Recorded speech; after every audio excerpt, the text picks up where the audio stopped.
But the city hasn't been collecting from some homeowners for years. What's more, the city of Denver didn't even know about it until CALL7 investigator John Ferrugia told them. And John, this could be costing the city hundreds of thousands of dollars. Well, it could. It has that potential. We've examined Denver tax records going back to 2008, records that show tax-exempt properties. Well, those usually include, as you might expect, churches and some nonprofits and some government parcels. But we also found individuals who haven't received a tax bill for years.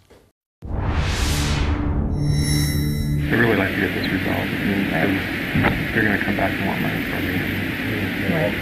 We took our undercover camera to Denver's assessor's office, where Lynn Kosey is trying to pay his taxes, even though he hasn't received a tax bill since 2010.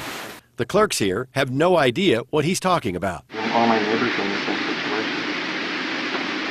All of them? All of them. Really? Yeah. All the people on this side of the street are being taxed, and all the people on this side are not. Kosey has lived in this Lowry home since 2010, and this year his mortgage company returned thousands of his tax escrow dollars, telling him his house is tax exempt. So he called the Denver assessor's office trying to pay his taxes and got the brush off. And he said, I valued it correctly. I can't tell you why there's an exemption on there. And I asked him if he could help me, and he said,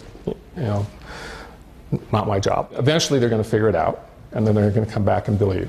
And you're going to have to dig up literally thousands of dollars. So we accompanied Kosey to the Denver assessor's office, where he confirmed the error. So basically the city's been missing taxes on all these properties for years? Year and a half. And evidently. Whose job is it to catch that? The owner.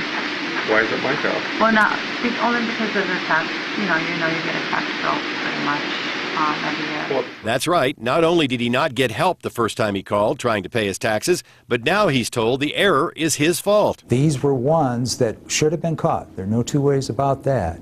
Paul Jacobs is Denver County Assessor. And we missed it. So that's on us. He says when a property is transferred from a tax-exempt status to a taxable status, it's his responsibility to make sure the change is recorded. A software glitch in 2008 meant the change had to be done manually instead of getting a red flag from the system. We would have recognized that the property was taxable.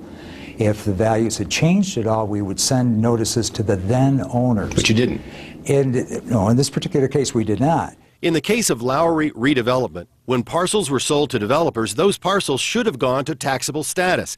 And then when homes were built on them, there should have been a further assessment. But we found at least 10 parcels where the status never changed. Essentially, the homeowner could be stuck with a portion of his bill, which he didn't really owe, that the developer owed. Could be. But our computer-assisted examination of tax records shows the problem isn't just on Lynn Kosey's block. We showed Jacobs other examples from different parts of the city. Have you looked beyond Lowry now? We're starting to, yes. These are a few we found that he was unaware of, including this new home in west central Denver, and this new home not far from Kosey's. And then there's this house on the west side bought in 2009 from a church. The owner's daughter says they called the city asking about their tax bill. They should let us know that he has to pay taxes, and that way we can pay him before they penalize us for it. You've brought it to our attention. We certainly appreciate that part, and we agree that that's something that should not have happened. I tried to get it paid correctly. They wouldn't listen to me. It took, taking things to Channel 7 to get it rectified.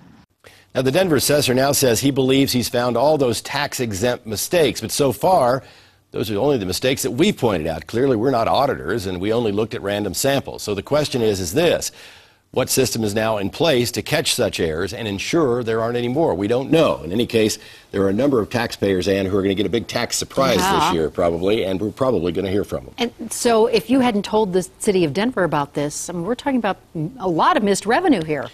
Well, that's right, because they simply weren't looking for this type of error, and now they are, and they're going to now be allowed, of course, under tax law, they can go back 3 years and collect, so they can do that now. That's a lot of money. Yeah. All right. Thank you, John. Fascinating. Anytime you have a news tip for John or any of the CALL7 investigators, call 303-832-7777, or you can contact us through email, Facebook, or Twitter.